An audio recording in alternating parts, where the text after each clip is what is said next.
Here.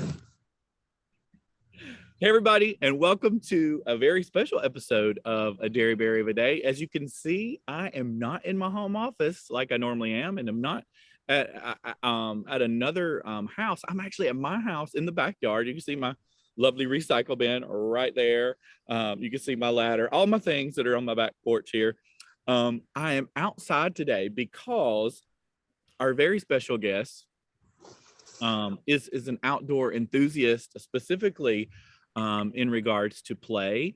And he's written an amazing book called Teaching Off Trail that he's going to tell you about. But Peter, here you are. Welcome to the show. Thanks for being here. Good morning, Jed. Yeah, tell everybody who you are, what you do, and how did you end up on my show?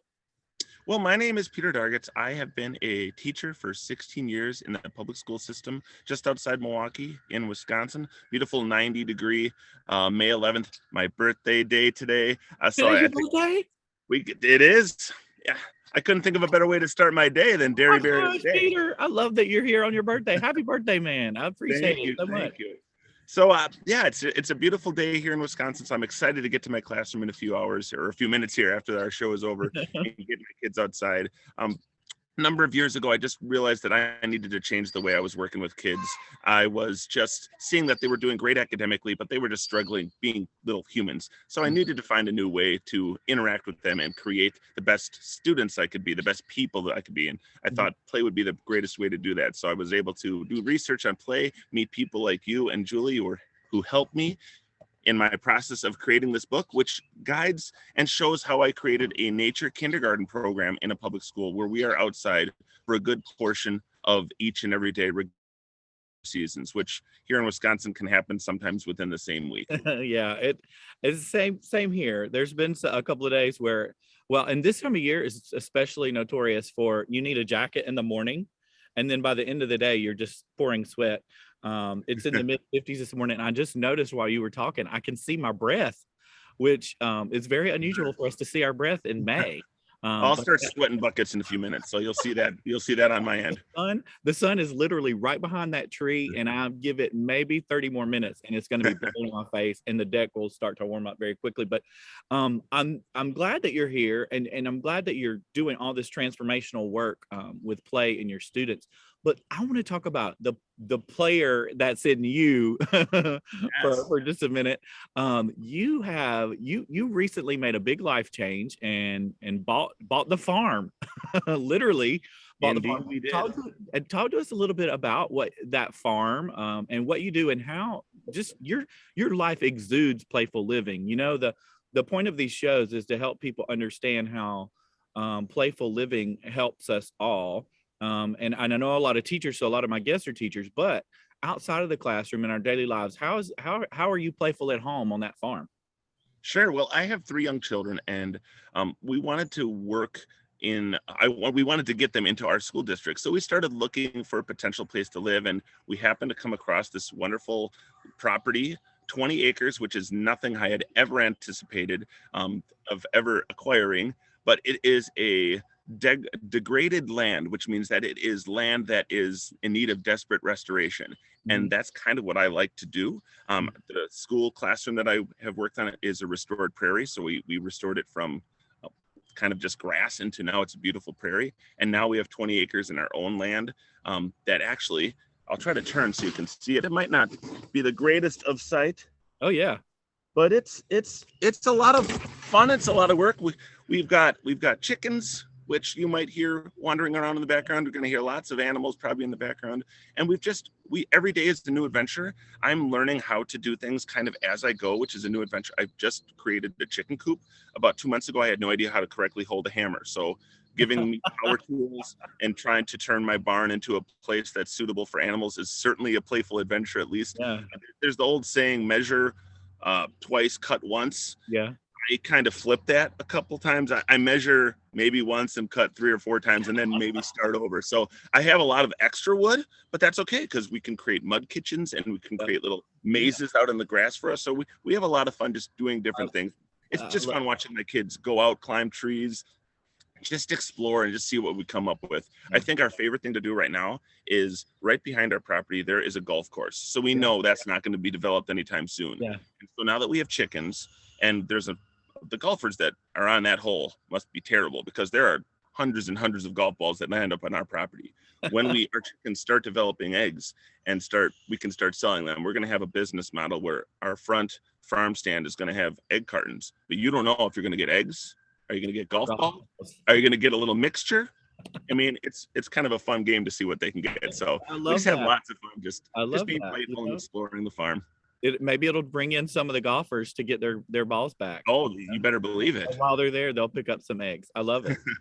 Well, as you know, the whole point of this show is to just get our day started with a moment of play. I always like to hold up the phone and show everybody it is in fact 7:40 a.m. Are you on Eastern time where you are, or is it We're Central, so it's 6:40 here. Wow, Peter, you really got up early. You committed to this. I appreciate you doing that. So you really are starting your day with a moment of play. And I texted you beforehand, since we were going to be outside, I wanted to play with a little bit of nature, obviously, right? Since you're like the nature guru.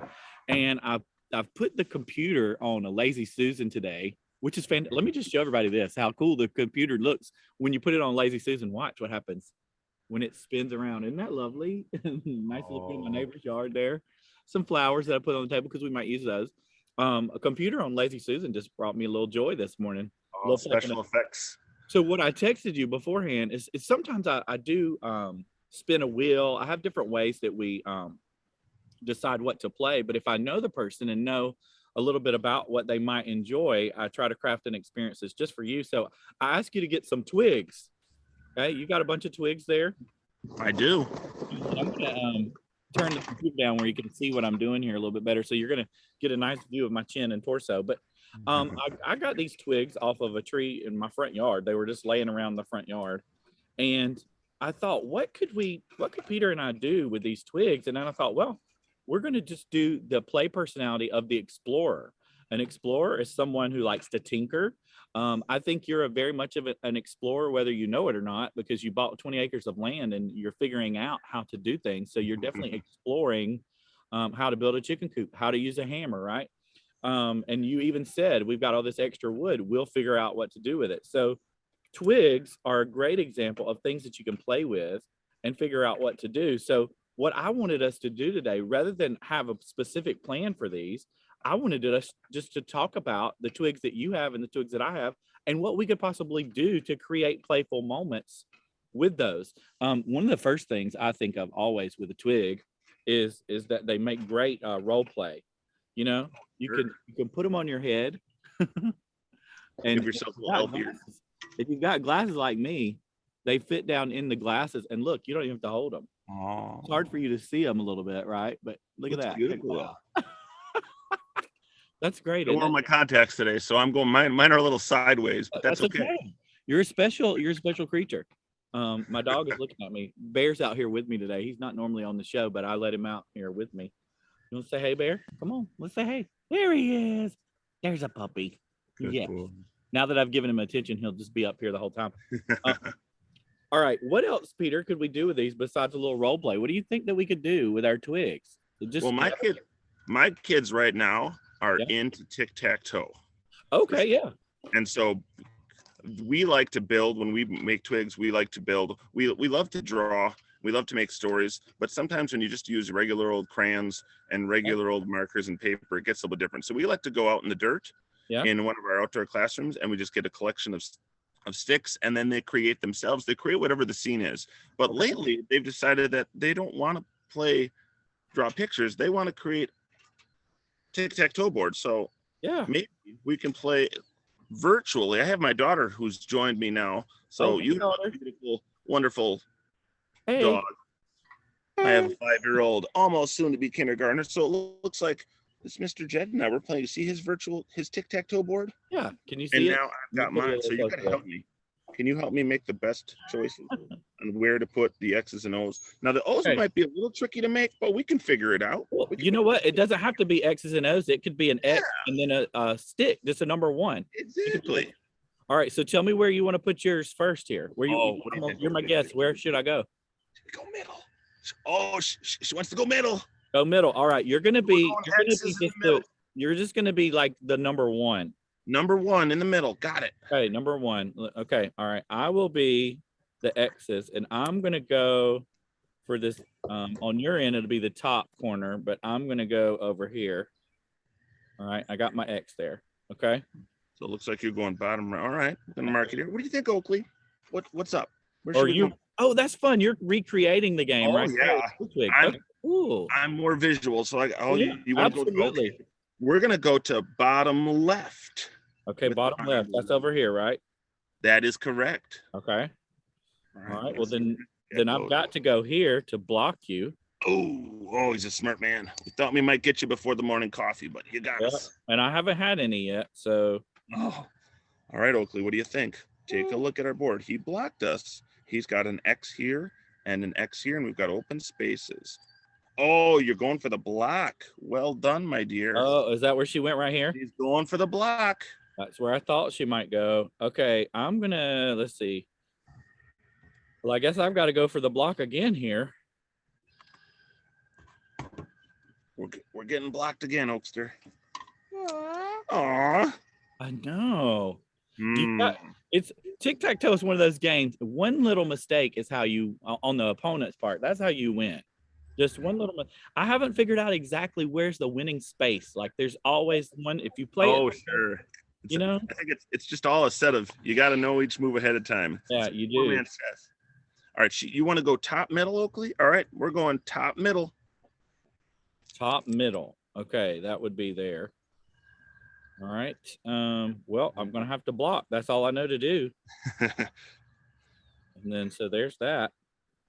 Okay, we're blocked with one spot left, Oakley. And you're going there. Now, the fun thing about what happened here is when none of us got a Tic Tac Toe, and this happens pretty much every time I play with my daughters because I always let them go first. Yep. And so they like to go to the default method of count up who has more. That's what I was getting ready to say. Well, if we count up who has more, you won. You were the winner. Nice high five. Congratulations. I love that we did that. I love that we played tic tac toe with the twigs. We played dress up with the twigs. Something else that I was thinking of as I was breaking all these little pieces, then I could take these little, and it's hard to see on my table, I know, so I'm hopeful that everybody can make out what I'm doing. But then you can take those little pieces and you can make literally, guess what I'm making? I'm making a literal stick person from the little twigs. Yeah, look, I'm making the literal stick person from the twigs. Look at that. Ta-da. And then I could make him then I could take some more sticks and make a little another person. They could have a friend that they're in the woods with. This, you know what? This is a little bit therapeutic, don't you think, Peter? Oh, it's very nice. You got the perfect size. You got that good fine motor skills. You got that snap of a good twig. Yeah, there's all kind of learning that's happened here. But you know what? This is what I love about it is that, I teach a lot of like art classes for people and how to use the arts in their classroom and stuff. And the number one thing that people say when they are trying to make art is that they can't. They don't have the ability. Well, when I'm making stuff with these twigs, I'm not worried about it being perfect. It can't be perfect. These twigs are crooked, they're bent, they're gnarled, they're discolored in different ways. And so look at that. That one's gonna have like a little hand with it. I'm totally enjoying this. This is a ball. Mine's got a suitcase. Mine's going on a trip. Can we see it? Can you tilt your computer down? I can certainly try. Let's see. I love that you're still wearing your costume too. I feel bad that I took mine off. Let's see. Oh gosh, got to work on my. Oh yeah, there it is. Yeah, there he is. And you built a little something to go with it. Tell us what you made with it. That little.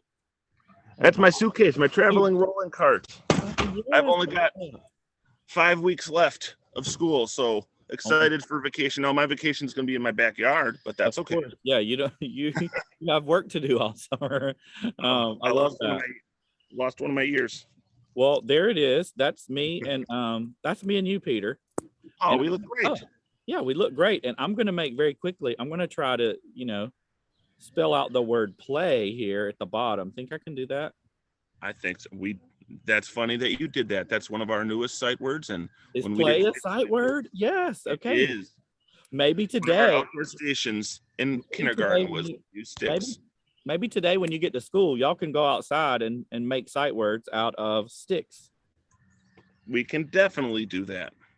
Okay, there's PLA, and then Y should be, hey, I bet Y can just be right here. Look, the twig made the Y. I didn't even have to do anything.